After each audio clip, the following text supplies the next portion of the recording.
Sejam bem-vindos. Meu nome é Cláudio, eu sou professor de História do Colégio Militar do Recife e hoje nós vamos continuar estudando a Revolução Industrial, em particular a primeira fase da Revolução e seus impactos sociais e econômicos sobre a Inglaterra e depois pelo restante das regiões por onde a Revolução Industrial se disseminou. Então, sem mais demoras, vamos a nossa apresentação. Aqui. Então, num primeiro momento, vamos apenas recordar a nossa última aula, né? O nosso resumo. Na primeira parte dessa nossa conversa sobre a Revolução Industrial, nós discutimos por que a Inglaterra foi pioneira na Revolução Industrial. Vimos o papel dos tratados comerciais, o Tratado de Methuen, o modelo de expansão marítima inglesa, que começou o seu processo de modo tardio, apenas no século XVII, mas controlou a região da América do Norte, as chamadas 13 colônias. A Inglaterra possuía matérias-primas, em particular carvão e minério de ferro, carvão mineral e minério de ferro. A reforma anglicana também foi importante, porque promoveu um aumento no nível de escolaridade entre a população mais simples, e, ao mesmo tempo que a igreja anglicana estava ligada aos instrumentos de proteção social ainda do final do governo de Elizabeth I. Tivemos a Revolução Inglesa, que colocou a burguesia no governo da Inglaterra de modo precoce em relação aos outros países europeus. A Revolução Francesa só ocorrerá a partir de 1789. O escravismo, o infame comércio de seres humanos, que fez fortunas impressionantes dentro da Inglaterra e também contribuiu para o acúmulo de capital que possibilitou a Revolução Industrial. Os enclosures, que promoveram um intenso êxodo rural a partir do momento que as propriedades rurais, os camponeses viviam em regimes de campos abertos, esses campos eram fechados e esses camponeses agora precisavam se deslocar para as cidades, né, compondo a mão de obra, o primeiro grande fluxo de imigração que alimentou a Revolução Industrial. Enquanto a Inglaterra vive tudo isso já no início do século XVII e durante o século XVII, a Europa está em pleno antigo regime. Então, isso explica grande parte do famoso pioneirismo da Revolução Industrial ter ocorrido na Inglaterra, consolidando o capitalismo na ilha e apressando o declínio do antigo regime na região. Partimos, então, agora para caracterizar as fases da Revolução Industrial, tá certo? Todo mundo comigo, né? Um brindezinho com água, ok? Veja bem, os autores são razoavelmente unânimes em identificar 4 grandes fases da Revolução Industrial, do seu início até o presente momento.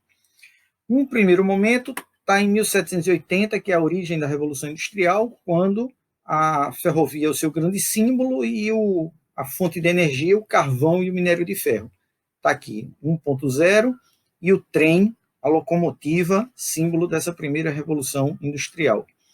No segundo momento, um século depois, você tem a descoberta do motor a combustível, motor a combustão, né, que permitirá a criação do automóvel.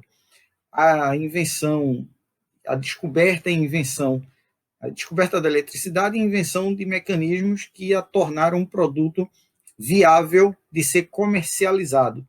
A energia elétrica se torna um bem. A expansão das redes de energia pelas cidades, a iluminação pública, mas principalmente também a iluminação doméstica e o uso da energia elétrica em modo doméstico. E a produção em série caracterizada pela fábrica do Henry Ford, né? Então, a indústria 2.0, a segunda revolução industrial, marcada aqui com esse símbolozinho da esteira de produção e um operário trabalhando nessa esteira de produção. Segundo momento, terceiro momento, nós temos a computação, nos anos 50 para 60. Isso promove faz tudo novo de novo, não é? A partir da conexão das pessoas, a partir de uma melhoria nos sistemas de telecomunicações, conexão de fábricas espalhadas pelo mundo todo. A gente tem início nos anos 60 a uma nova fase da Revolução Industrial, caracterizada pela expansão do capital, pela globalização e marcas específicas que a gente vai analisar.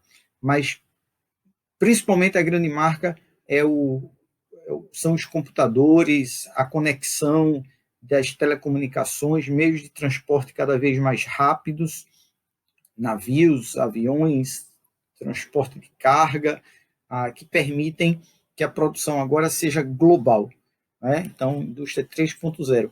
E uma grande marca, que essa computação permite a mecanização, a automação das linhas de produção. Então, a linha de produção continua aqui como símbolozinho, nessa terceira revolução industrial, mas ao invés de um homem, a gente tem um símbolo que remete a uma máquina, a um robô. A quarta revolução industrial, essa que nós estamos vivendo intensamente em nossos dias, né? Estamos tendo a oportunidade de pensar que usos ela pode ter nessa crise que a gente está vivendo agora. Ela poderia ter como lema, muitos o utilizam, né? Todo mundo está conectado, tudo está conectado e o tempo todo está conectado. Então, a partir disso, a gente tem aqui, continua a esteirinha de produção, continua o bracinho mecânico aqui, que indica a robotização, só que agora, ao invés de apenas as pessoas estarem conectadas, típico da terceira revolução industrial, as coisas todas estão conectadas. É aqui que aparece a expressão internet das coisas. Então, 4 grandes fases da revolução industrial, cada uma com um grande símbolo, com uma grande matéria-prima. Nessa quarta grande revolução industrial, a gente pode dizer sem muito problema que a grande matéria-prima é o conhecimento, tá certo? Não é à toa que startups de tecnologia muitas vezes possuem valores gigantescos, ou indústrias 4.0 possuem valores maiores do que indústrias tradicionais advindas da segunda revolução industrial, com grandes patrimônios físicos, ok? Vamos lá, então. A gente parte agora para a caracterização da primeira revolução industrial, não é? Em 1780. E a primeira coisa que a gente tem que falar sobre ela é o surgimento da fábrica, é analisar o surgimento da fábrica. Repare bem, a fábrica é uma primeira marca da Revolução Industrial, porque ela não existia antes. A fábrica como um prédio grande, gigantesco, que acomoda grandes máquinas dentro desse ambiente e que onde uma massa de trabalhadores vai trabalhar nessas máquinas produzindo as mercadorias. Então, isso nunca existiu antes. É uma invenção da Revolução Industrial.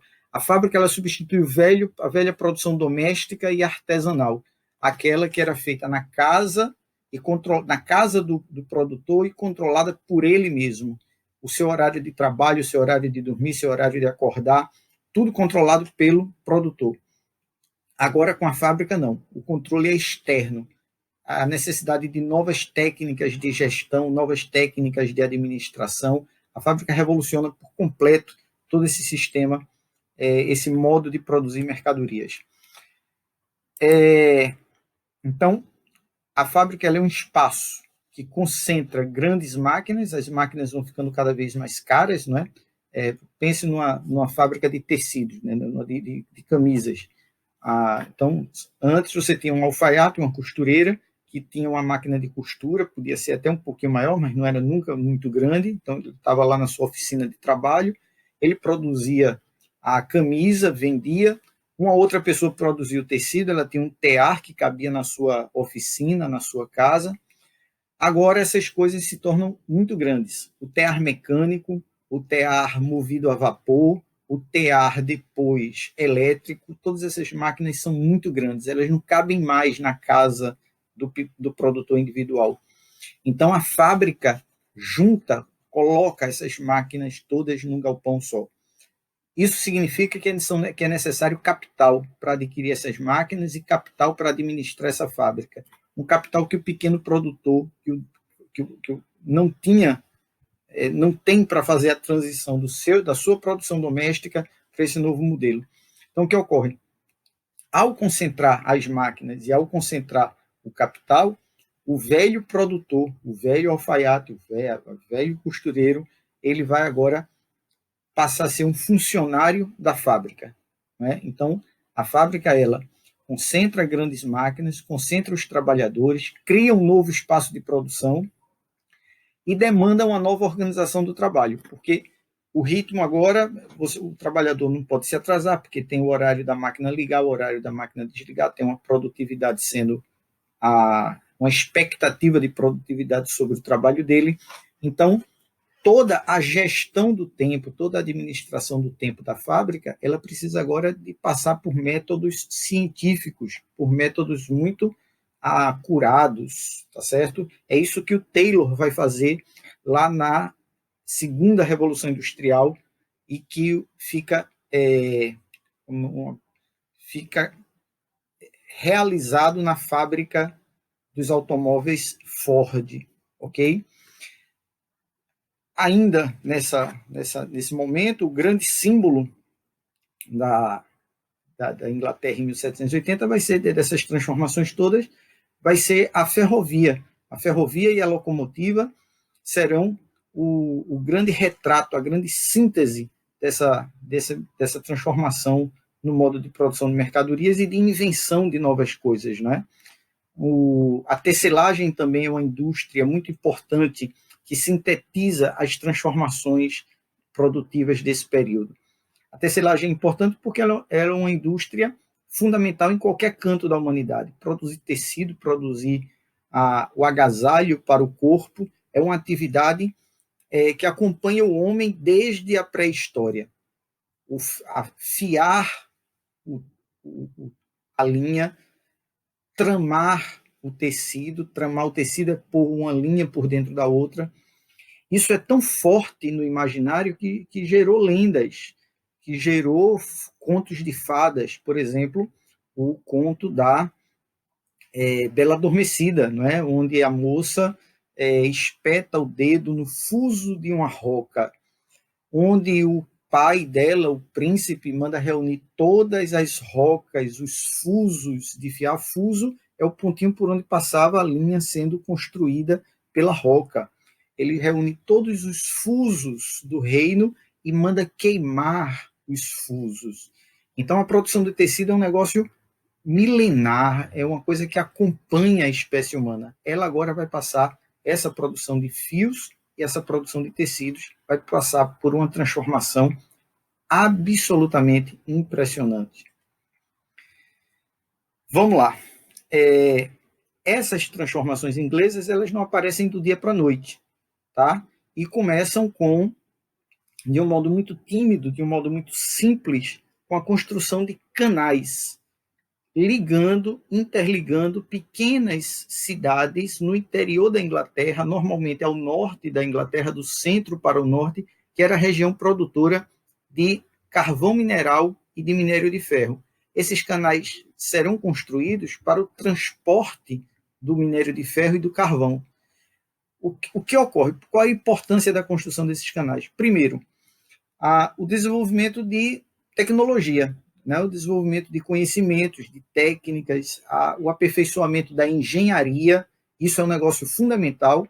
Eu queria que você pensasse o seguinte, que os engenheiros começam abrindo pequenos canais no interior da Inglaterra, mas a partir de 1840, 1850, mega projetos de engenharia, gigantescos projetos de engenharia serão desenvolvidos por exemplo, para ligar o Mar Mediterrâneo ao Mar Vermelho, construindo o Canal de Suez.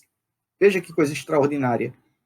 Um outro mega projeto de engenharia vai ser montado no final do século XIX para ligar o Oceano Atlântico ao Oceano Pacífico. Todo mundo que está ouvindo já sabe do que eu estou falando, né? A construção do Canal do Panamá, onde uma rede de eclusas permite que navios passem do Atlântico para o Pacífico. Um caminho que antes era feito circunnavegando a América do Sul, passando pela Patagônia e a Terra do Fogo, lá no extremo sul da América. Esse caminho agora é encurtado milhares de quilômetros, do mesmo modo que o Canal de Suez encurtou em milhares de quilômetros as viagens que a Europa dava em direção ao Oriente e, na metade do século XIX, em direção ao petróleo do Oriente Médio, no momento de crescimento da segunda Revolução Industrial. Então, veja bem, a abertura de pequenos canais. Paralelo a isso, a gente tem também o surgimento das primeiras grandes invenções que alimentarão a transformação da produção de mercadorias, né? A grande invenção é a máquina a vapor. A máquina a vapor de 1712, inventada por Newcomen, era muito simples, muito rústica quase. Ela constituía de uma caldeira que aquecia, queimava o carvão, produzia o calor concentrado numa caldeira e que movia um êmbolo, que produzia um movimento fixo, unidirecional. Isso era uma máquina absolutamente simples, mas representou um avanço muito grande. O que é que ocorre? A grande revolução para valer, ela vem aqui em 1764, quando James Watt inventa a máquina a vapor, aperfeiçoando a velha máquina do Newcomen. Qual é nunca existe uma invenção completamente do nada, né? O Watt ele aperfeiçoa a máquina do Newcomen, patenteia, porque os seus aperfeiçoamentos realmente modificaram muito a máquina inicial. Ele agrega um conjunto de catracas e de pás que movimentam e podem fazer com que aquela caldeira inicial crie movimentos em diversas direções. Isso é uma coisa fundamental para você poder encaixar eixos, encaixar mecanismos que transmitam o movimento para outras direções, dando outras utilidades a essa máquina de vapor, essa máquina a vapor, não é? A grande utilidade dela vai ser rapidamente descoberta com o uso nas máquinas de tecelagem, nos teares, nas máquinas de fiar o algodão e nas máquinas de tecelagem. A produção do fio e do tecido de algodão, quer dizer, no início era lã, né? A Inglaterra ela usa ela tem uma evolução na matéria-prima. A princípio se fiava fios de lã, isso que teve o processo de cercamentos, lembra, né? Criava-se a lã, extraía-se a lã, criava-se ovelha, extraía-se a lã das ovelhas e fabricava-se o fio de lã. Posteriormente, a matéria-prima vai mudar. E ao mudar também vai ampliar-se muito a produção, porque se a lã depende do animal, a nova matéria-prima não depende do animal e pode se expandir praticamente infinitamente naquela época. É o algodão. E a Inglaterra vai fazer essa expansão a partir do controle de regiões da Índia, do Egito, vai comprar muito algodão do Brasil. Então, regiões inteiras do planeta. A Inglaterra, na expressão do historiador inglês Eric Hobsbawm, se tornou a fábrica do mundo. A fábrica do mundo. Né? Pioneira, Hobsbawm também fala isso, né? Ela desfruta durante muito tempo da condição de ser pioneira e vive sozinha essa condição de ser pioneira. Né? Isso é muito importante, presta atenção nisso. Aquilo que a gente discutiu na primeira aula, os motivos que levaram a Inglaterra a ficar sozinha. A Inglaterra, a Europa continental não a acompanhou nesse processo. Então, depois da invenção da spinning jenny, que é um tear mais sofisticado, você tem em 69 a invenção de uma máquina de fiar movida a água, produzindo tudo muito mais rápido e em maior quantidade. Depois disso, a máquina de tear, o tear mecânico de 1785, movido agora a vapor. Você nota pela própria estrutura dos desenhos que é uma máquina muito mais sofisticada, tá certo? No meio do caminho, uma invenção mais simplesinha, chamada de lançadeira, sem a qual talvez essas máquinas não tivessem utilidade.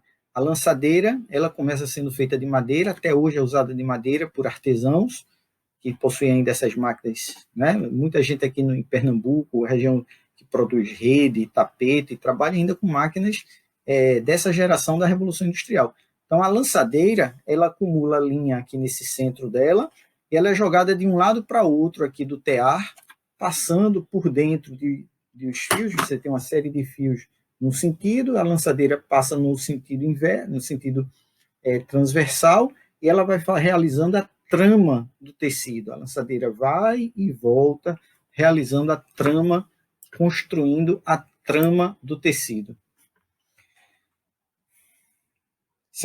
Nós temos uma imagem da cidade de Manchester, né, uma litografia da cidade de Manchester, imensa, gigantesca, com suas chaminés, tudinho. E aqui a gente tem uma tabela que nos lembra, que nos recorda esse processo de crescimento urbano que acompanhou a industrialização.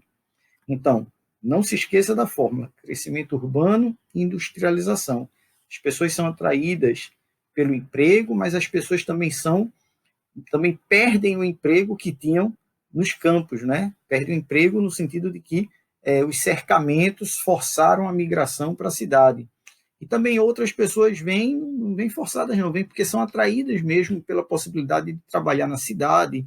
A cidade sempre atraiu pelas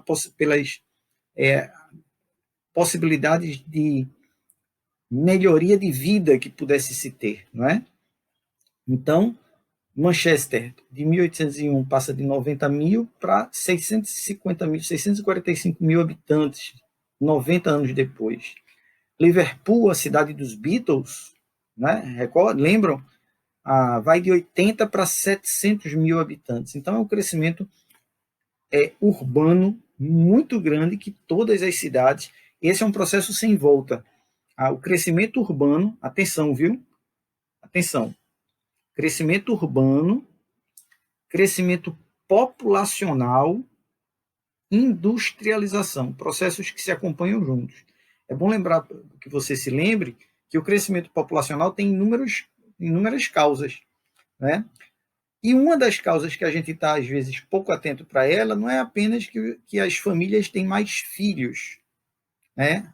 É que morre-se muito menos. A grande questão é essa.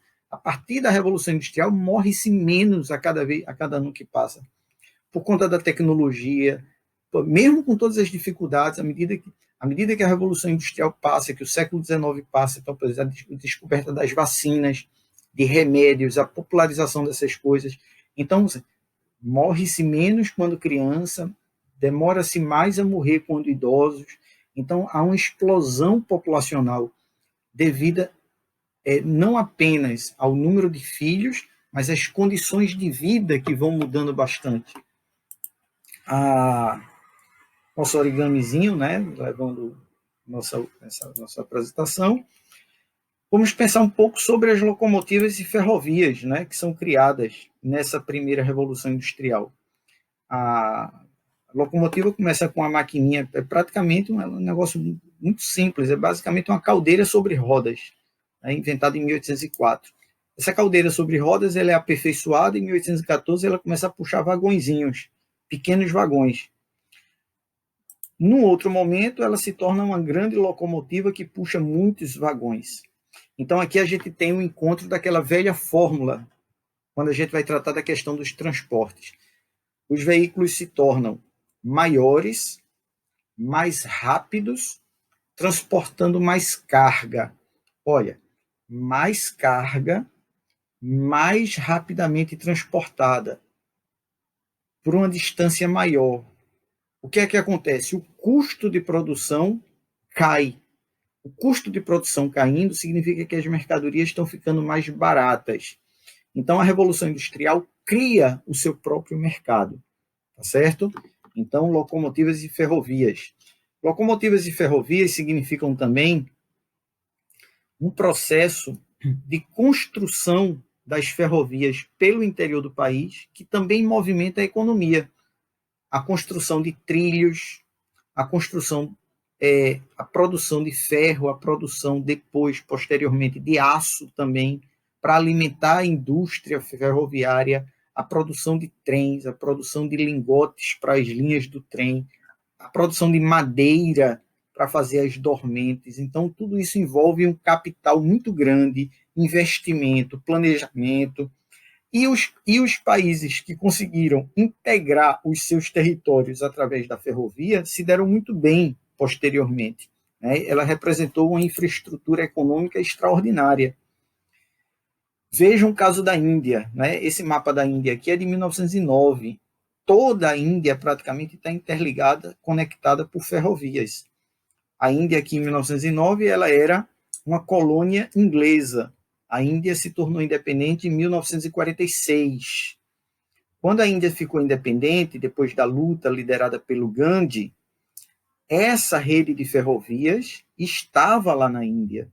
Isso explica um pouco do grande e rápido desenvolvimento econômico que a Índia teve após os anos 50 do século XX. Essa nossa outra imagem nos pretende fazer pensar que a construção dessas rodovias é exatamente isso que eu vinha falando ainda há pouco. É uma obra extraordinária que mobiliza grandes capitais. Já imaginou fazer uma ponte sobre um rio desses?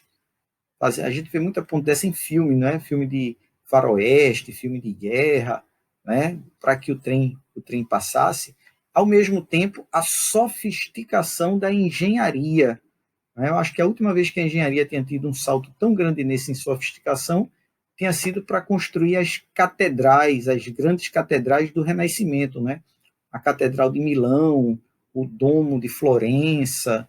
Né? Foi necessário o desenvolvimento de técnicas extraordinárias para fazer um prédio tão grande com a cúpula, né? sem amarração interna. Aquilo é uma obra-prima do gênio humano. Né? As ferrovias é algo parecido. Né? Os canais, as ferrovias, tá certo? Tem uma série muito legal que trata da expansão das ferrovias pelo oeste americano, que é Inferno sobre Rodas. Alguns de vocês talvez conheçam, uma série muito interessante, que vale a pena ver pelo menos alguns episódios. Inferno sobre Rodas. Ela trata sobre a expansão das ferrovias pelo oeste dos Estados Unidos a partir de 1840 e 1850. Vejam esse quadro aqui como eu acho ele particularmente interessante. Em 1840, a infraestrutura ferroviária alemã era perto de zero. Né? Olha só tem isso aqui ligando de ferrovia na Alemanha. Em 1880, a rede ferroviária alemã conecta todo o país. Isso é impressionante. Né? E explica também que em 1900 é um dos fatores, não é isso sozinho, obviamente, mas é um dos fatores que explica que em 1900 a Alemanha seja a maior potência industrial da Europa. Entrou atrasada, muito atrasada no processo da Revolução Industrial, mas em 30 anos superou a Inglaterra. Né? A Primeira Guerra Mundial, em parte, vai ser uma guerra entre a Inglaterra e a Alemanha pelo controle da economia europeia, em última instância, mundial. Então, rede ferroviária alemã em 40, rede ferroviária alemã em 80. É um negócio impressionante. A rede ferroviária dos Estados Unidos não é menos impressionante, tá certo? A construção das ferrovias transcontinentais, tem mais de, né, tem uma grande ferrovia transcontinental, mas tem outras, o envolvimento da mão de obra foi um negócio gigantesco, embora também tenha o seu aspecto trágico, né? Porque a expansão ferroviária, a conquista do Oeste, ela foi feita em detrimento dos povos nativos que viviam essa região, dos povos originários dessa região, tá certo? A navegação a vapor é o nosso próximo grande item para nós refletirmos, né? Vamos novamente, você está lembrado qual é a fórmula que a gente viu ainda agora, quando a gente fala de transporte na Revolução Industrial? Vamos ver? Os meios de transporte estão ficando cada vez mais rápidos, cada vez maiores, capacidade de transporte de carga maior, interconectando o mundo inteiro, maior, mais rápidos e com mais carga, né? Notem também aqui uma coisa, olha só, se até agora a gente só vinha falando de invenções na Inglaterra, olha só, na Inglaterra, agora o primeiro navio a vapor é nos Estados Unidos. Olha a velha bandeirinha dos Estados Unidos, né? Com as estrelinhas ainda aqui, quando tinham menos estados. Depois, os estados aumentam muito, as estrelinhas vão ficar como se fosse no quadriculado, né? Em linhas. Em 1807, o Clermont navega um rio, inaugurando a era dos barcos a vapor. Uma caldeira movimentava uma grande pá. Logo depois, em 1819, também nos Estados Unidos, está notando o que eu falei, né? Os Estados Unidos são muito práticos nesse negócio, é um povo muito prático.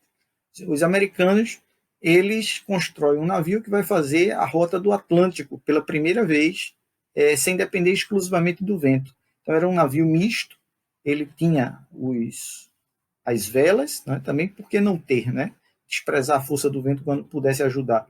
E tinha uma caldeira que movimentava grandes pás laterais no navio, né? Então, primeiro navio a vapor com rodas e veleiro, construído em 1818, que fez a travessia do Atlântico em 1819, em 30 e poucos dias, de 24 de maio a 30 de junho, isso dá 35, 36 dias. Isso é um feito extraordinário. 35 dias para cruzar o Atlântico, né? Uma viagem que era feita em 2 meses, mais de 2 meses, na época do Mayflower, em 1620. Então, lembre de novo da nossa fórmula. Meios de comunicações, meios de transporte maiores, mais rápidos e com maior capacidade de carga. O mundo está se conectando. Ok? A última imagenzinha que nós temos de navegação é o Titanic, de 1912. Né? Eu coloquei de propósito aqui. Por quê? Primeiro porque o Titanic representa o auge da tecnologia da época, de toda a tecnologia possível, elétrica, iniciozinho de algumas coisas que poderia se chamar depois, muito, né, timidamente, de eletrônica. Não é eletrônica ainda, eu sei, mas né, o auge da tecnologia elétrica, da tecnologia de motores, das caldeiras, a fabricação do aço, os detalhes, tudo foi feito para ser grandioso. Ao mesmo tempo, o Titanic se torna para nós uma espécie de metáfora.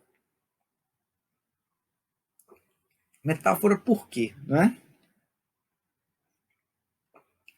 Veja só, pense comigo. 29 cadeiras a vapor, turbinas de baixa, alta pressão, hélice central, hélice lateral, 700 toneladas de carvão por dia.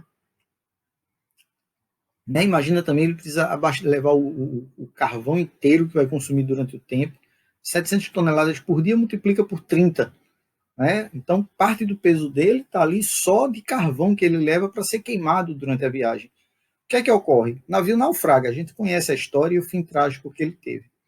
A questão é que ele também é uma metáfora do que ocorrerá com a Europa depois de toda essa corrida industrial, crescimento da tecnologia, invenções, cada dia uma invenção nova, telefone, telégrafo, navio, avião, química, física, engenharia, canal de Suez, canal do Panamá. Parece que não há limite para o que a nova sociedade, a nova economia, ela pode fazer.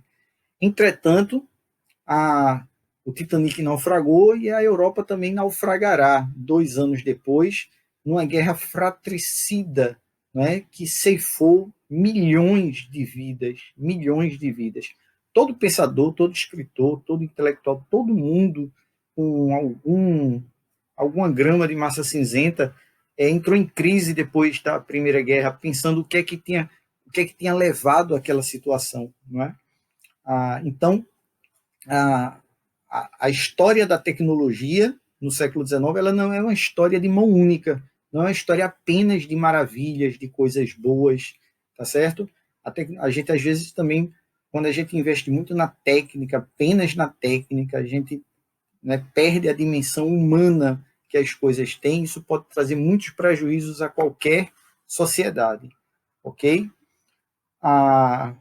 Nós partimos agora para uma espécie de um segundo capítulo, né, da nossa abordagem da primeira Revolução Industrial, que é tratando sobre os trabalhadores, os operários.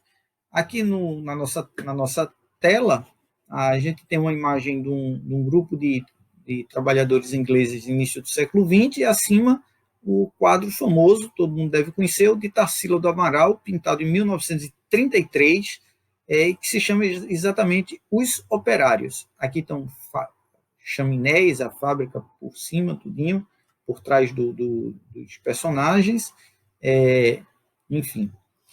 Vamos ver. Primeira coisa que a gente tem que pensar é o seguinte: a Revolução Industrial não vai funcionar se não tiver mão de obra. Né? A gente já viu que as máquinas, elas assumem um tamanho que nunca tinham tido antes, a quantidade de mão de obra exigida é muito grande, e aí a gente tem que pensar uma coisa simples: como era a constituição do mercado de trabalho antes? E é fácil para a gente que está estudando, né? Basicamente, você tinha o mercado feudal, né? Os camponeses vivendo no campo e produzindo em modo de subsistência ou no mercado um tanto ou quanto restrito. Isso muda muito na Inglaterra a partir da constituição do Império Britânico e da expansão marítima inglesa, dos projetos de expansão da Inglaterra a partir de Elizabeth. Entretanto, veja bem, havia um projeto, e aí esse projeto já tinha sido criado pela própria Rainha Elizabeth em 1601, que era chamado de Lei dos Pobres. E essa lei ela tem origem em épocas passadas, na velha tradição de que o rei protege os seus servos, as suas pessoas, não é? A igreja protege os pobres. Então você junta a proteção que o monarca deve aos mais humildes e a proteção que a igreja deve aos mais humildes. Isso é constituído na Lei dos Pobres de Elizabeth. Essa Lei dos Pobres previa, em linhas gerais, não é, a seguinte situação: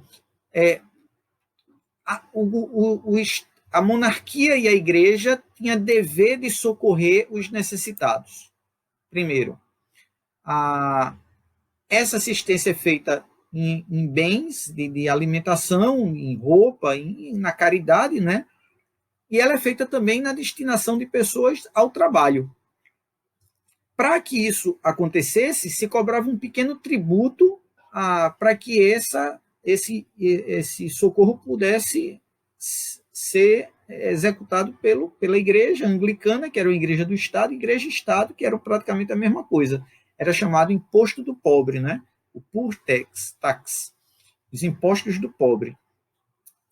A responsabilidade dessa assistência social ficava na mão das paróquias, na mão das igrejas locais. A igreja fazia esse serviço de assistência com os mais pobres. Então, a Inglaterra tem uma rede de assistência a esses camponeses, a essas pessoas, aos camponeses, às pessoas mais humildes, extremamente eficiente em todo o século XVII, início do século XVIII. Os campos ainda eram abertos, tudinho. Ocorre que, no século XVIII, a gente já viu na aula anterior que tinha havido o processo dos cercamentos. Você cerca a terra que antes era comum, ela é cercada, e o trabalhador tem que vir agora para a cidade. A lei dos cercamentos foi muito cruel nesse sentido.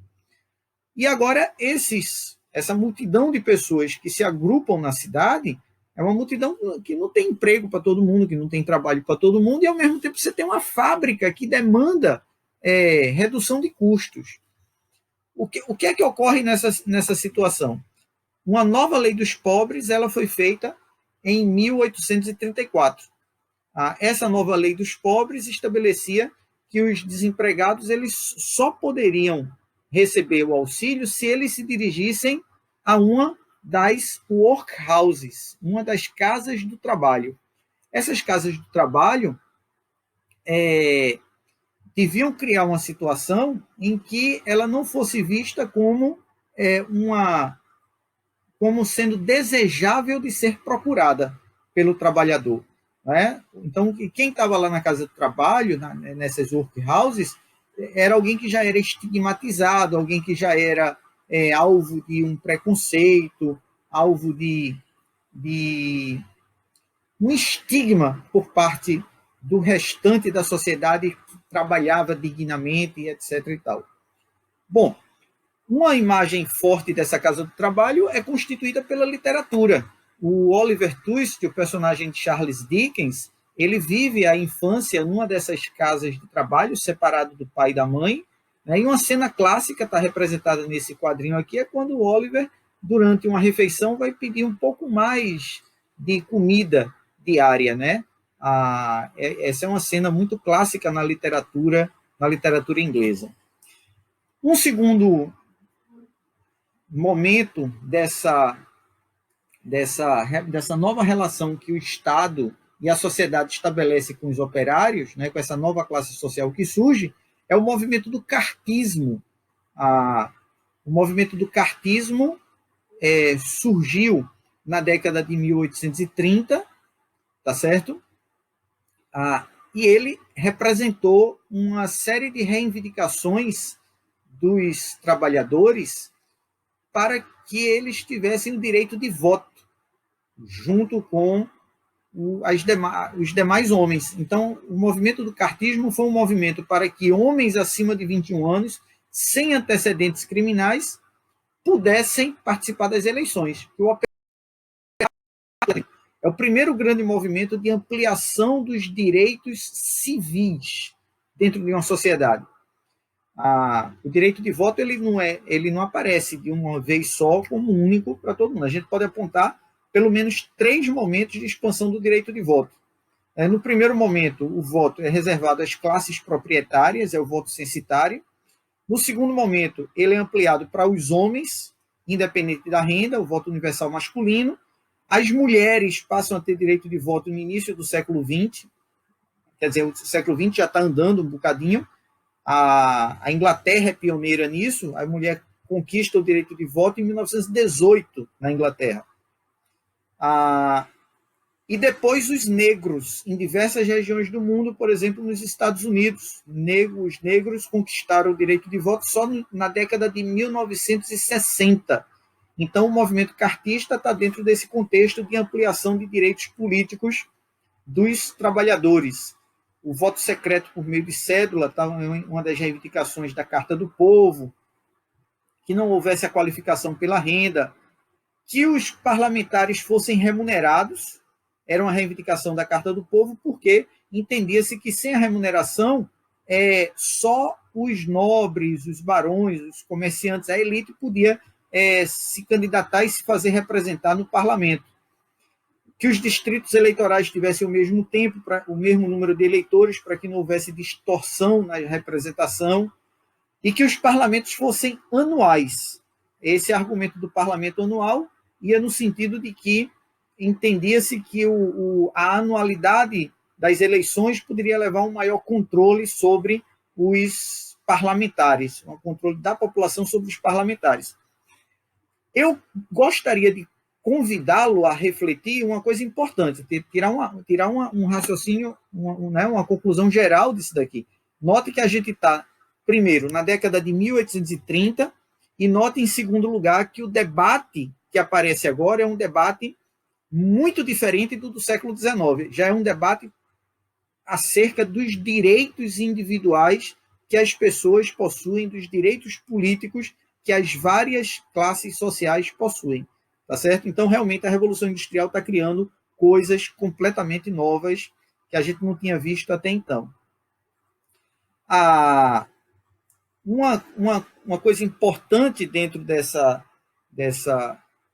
situação dos trabalhadores é que a denúncia de sua condição de vida vem primeiro pela literatura, não é pela classe política. A literatura, os intelectuais são os primeiros que percebem a desordem, o caos social que está se instalando a partir da Revolução Industrial, daquela primeira fase dela, e essa literatura reflete essa crítica. A primeira geração de românticos na Inglaterra, ela é muito crítica com relação às transformações da ciência e da Revolução Industrial. Por isso que se diz que o romantismo ele é subjetivo, subjetivista, não é? Tem uma saudade do passado. Essa poesia do William Blake aqui sobre Londres, por exemplo, né, é fantástica. Né? O William Blake também desenhava e ilustrava suas poesias.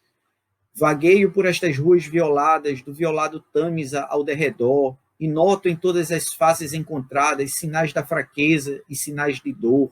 Quer dizer, essa descrição que o poeta faz da Londres do início do século XIX é uma coisa muito forte e que denota o espanto que o poeta tem com essa nova Londres que aparece como filha da Revolução Industrial. É uma Londres que no cinema, quando ela é retratada sempre com muita sombra, né, violenta. Um pouco depois disso, logo depois disso vai aparecer o Jack o Estripador, né, o submundo do crime. Mas você assiste um filme dessa época vitoriana, Londres não é uma cidade de modo algum simpática, embora seja uma cidade em plena transformação, suas pontes sendo construídas, enfim, uma infinidade de coisas. O Charles Dickens é um autor absolutamente impressionante para fazer essa denúncia, não é? O livrinho Uma Canção de Natal é uma pérola, não só de uma reflexão íntima, humanista, sobre o papel do ser humano, a bondade, o papel do Natal, essa coisa toda, mas através da situação do velho Scrooge, né? O Ebenezer Scrooge, que é o velho que no início é avarento, né? Amante de possuir as coisas, não é amante de conforto, é amante de possuir, ele só quer ter o dinheiro, ele não tem nenhum conforto no livro. Você lê o livro do Uma Canção de Natal, você fica impressionado como o Ebenezer, imensamente rico, não tem um único conforto que a riqueza possa lhe promover. Não usufrui desse dinheiro, ele apenas acumula. E o Dickens faz uma crítica impressionante sobre isso, né? Não só ele, né? O Lord Byron, todo mundo que ouviu falar em primeira geração do romantismo pensou logo no Lord Byron, né? As irmãs Brontë, é impressionante o número de mulheres que escrevem nesse período, tá certo? Mais impressionante do que o senso comum nos diz. Quando você para e começa a pesquisar, começa a ser curioso, você descobre o nome dessas senhoras, dessas ilustres senhoritas, produzindo obras absolutamente extraordinárias. No Brasil, essa geração do romantismo, preocupada com as questões sociais, ela foi expressa em Castro Alves. Eu fiz questão de colocar essa imagem aqui. Né? Nós não tivemos Revolução Industrial no Brasil no século XIX. Nossa Revolução Industrial é de 1930 em diante. Então, o que é que essa geração romântica brasileira, de cunho, que vai pensar um cunho social, ela vai ganhar o nome de geração condoreira. Ela é a nossa terceira geração do romantismo. Nós tivemos os indianistas, né? Depois, mas Castro Alves é a nossa terceira geração romântica, já a partir de 1850. E se os românticos estão preocupados na Inglaterra com o operariado, o nosso romântico mor, Castro Alves, irá se preocupar com quem, se a gente não tem operário? É com a questão do escravo. Né? Então, o nosso romantismo no Brasil, a sua vertente social, será pensar a questão da escravidão no Brasil. Tem um último slide ainda, pensando nessa questão da literatura como caminho de reflexão sobre o que está ocorrendo na sociedade, algumas imagens das obras do Charles Dickens, né? A Canção de Natal, Uma Canção de Natal, né? O velho Scrooge aqui na cadeira, sendo assombrado pelo espírito do seu sócio, Marley, né? Que vem de avisar que ele vai receber a visita de 3 fantasmas, o do Natal passado, presente e futuro. Isso é uma história quase universal na nossa cultura, não é? Até a Barbie tem versão da historinha da canção de Natal de Charles Dickens. Até a Barbie. Entendeu? Então, você precisa ler o livro. É absolutamente lindo, extraordinário. Oliver Twist, que você tem um filme, né? O livro é maiorzinho, se você estiver preocupado estudando muita coisa, achando que não vai dar conta da leitura, assista o filme, está na Netflix. Não é? É muito fácil de encontrar o filme, tem uma versão extraordinária, muito bem feita dele na Netflix. David Copperfield, um livro também extraordinário, Grandes Esperanças, tá certo? Então, a literatura romântica que produz essa reflexão social, tá certo? Um outro movimento extremamente sério de contestação dessas mudanças da Revolução Industrial veio pela mão dos operários e dos luditas, não é? Os luditas foram movimentos de trabalhadores que invadiam fábricas para quebrar as máquinas. Isso aconteceu por uma área grande da Inglaterra, mas nesses pontinhos aqui que estão assinalados, tá certo? O interessante é que o Lude, que às vezes até você acha livro didático dizendo que foi inspirado num tal de Ned Ludd. Ned Ludd, o nome existia. Atenção, viu? Ned Ludd, o nome existia. Mas o Ned Ludd não existiu. Ele é uma lenda. Ele é uma lenda. Né? Os trabalhadores faziam as invasões das fábricas, quebravam as máquinas. Se entende normalmente que eles estão protestando exatamente contra o desemprego, a máquina que ocupa o lugar do homem, né? Esse tipo, é uma espécie de um protesto meio infantil, né? Mas não é só isso, né? Você nota veja que a gente está discutindo há uns 10 minutos. Houve toda uma mudança no modo de vida do trabalhador. A proteção social, o fim da lei dos pobres, a igreja que protegia, tudo isso junto, tá certo? Gera uma instabilidade muito grande nessas novas relações. É interessante notar que o Ned Ludd, a rebelião do Ned Ludd, apareceu na região do norte, do centro para o norte da Inglaterra, que é também a mesma região da floresta de Sherwood, onde nós tínhamos o nosso Robin Hood, né, que também era uma espécie de um justiceiro social, ok? Isso também nos leva a que você reflita para fazer essa conexão entre passado e presente, que muitas vezes tem muitos autores, muitos cientistas que fazem uma referência aos protestos que ocorrem de hoteleiros contra plataformas que promovem o aluguel de quartos e casas autonomamente pelos donos das casas, taxistas que reclamam contra o Uber. Muitas vezes esses novos protestantes, né, manifestantes, são chamados de novos luditas, exatamente porque muitas vezes eles não estão percebendo que é um mundo novo que está acontecendo, né? Então eles estão reclamando contra os sintomas desse mundo novo. Eles não estão percebendo que é uma estrutura nova de sociedade que não tem mais volta. Não tem como a gente voltar àquele mundo do passado, não é físico apenas. Todo mundo conectado o tempo todo provoca ajuda a criar uma nova economia. Então, os luditas. Finalmente, resumindo, né, para todos nós, a gente tem uma imagem aqui de fundo nessa nossa tela de resumo, que é uma imagem aqui de Pernambuco, da Companhia Industrial de Pernambuco, em Camaragibe, um município da região metropolitana do Recife, né, do início do século XX, com a fábrica que já foi uma das maiores da América Latina de produção de tecidos. Né. Caminhamos, então, para essa nossa revisão. A primeira Revolução Industrial teve seu eixo na formação da fábrica, né, como um novo espaço econômico, social e político. Começamos a nossa aula com essa ideia. As ferrovias, tecelagens e a máquina a vapor são as grandes invenções dessa Revolução Industrial. Uma rede de canais e de pequeno transporte que aparece na Inglaterra, mas que fortalece a engenharia como ramo do conhecimento e como produtora dessa nova sociedade. O ludismo e o cartismo como movimentos desses trabalhadores, dessa nova classe que aparece, a classe dos operários.